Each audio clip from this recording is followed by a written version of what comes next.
છોટાઉદેપુર જિલ્લામાં ભાજપના નેતાઓ તાલુકા અને જિલ્લા પંચાયતની ચૂંટણી જીતવા માટે ભગવાનના શરણે પહોંચ્યા છે। નસવાડી ખાતે બાપા સીતારામ મંદિરે મન કી બાતના કાર્યક્રમ બાદ ટિફિન બેઠક યોજાઈ હતી। માજી સાંસદ ગીતા રાઠવાએ જણાવ્યું કે તાલુકા અને જિલ્લા પંચાયતની ચૂંટણીમાં ચૈતર વસાવાને ઘેરવા માટે 3 ધારાસભ્યો કામે લાગશે। છોટાઉદેપુર જિલ્લામાં આગામી દિવસોમાં જિલ્લા અને તાલુકા પંચાયતની ચૂંટણીની રણનીતિ ઘડવા માટે બેઠકોનો દોર શરૂ થશે અને સંસ પ્રક્રિયા સહિતની કામગીરી ટૂંક સમયમાં શરૂ થશે। નસવાડી તાલુકાના ભાજપના કાર્યકરો અને હોદ્દેદારો અને માજી સાંસદ ગીતાબેન રાઠવા ઘરેથી ટિફિન લઈને ટિફિન બેઠકમાં હાજરી આપી અને એક સાથે બેસીને જમ્યા હતા। છોટાઉદેપુર જિલ્લા પંચાયતની 32 બેઠકો અને 7 તાલુકા પંચાયત બેઠક કબજે કરવા તમામ રાજકીય પાર્ટીઓ મેદાને છે।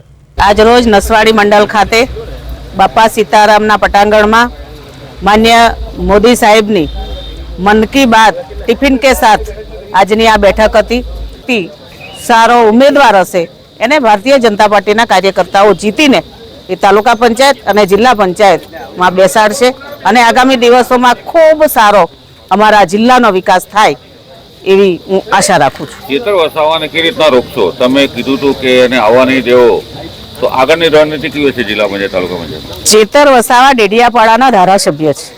અમારા ધારાસભ્યો અહીંયા ત્રણ ધુરંધર છે। અહીંયા અભયસિંહભાઈ તડવી જે સંખેડા વિધાનસભાના ધારાસભ્ય છે, ગામડામાં ખૂબ કામ કરી રહ્યા છે। પછી ચેતર વસાવા એ ડેડિયાપાડાનું કામ કરે, અમારા ધારાસભ્યો એનું અમારું કામ કરશે અને અમારા ભારતીય જનતા પાર્ટીના કાર્યકર્તાઓ અમારી પાસે તાલુકા પંચાયત જિલ્લા પંચાયત આ બધી છે, ખૂબ સારું કામ થયેલું છે। અમે આ બીજી કોઈ પાર્ટીથી ડરતા નથી।